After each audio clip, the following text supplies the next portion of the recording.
अस्सलाम वालेकुम, welcome to my channel.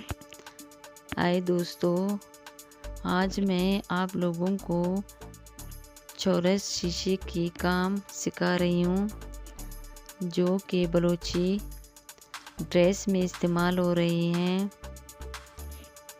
और ये भी बहुत खूबसूरत और ईरानी डिज़ाइन है।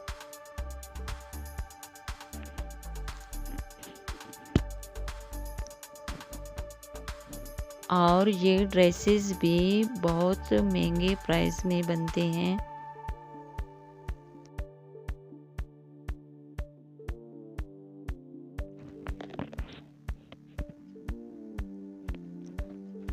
ये काम आप लोगों को कितना पसंद आया तो कमेंट में ज़रूर बताएं।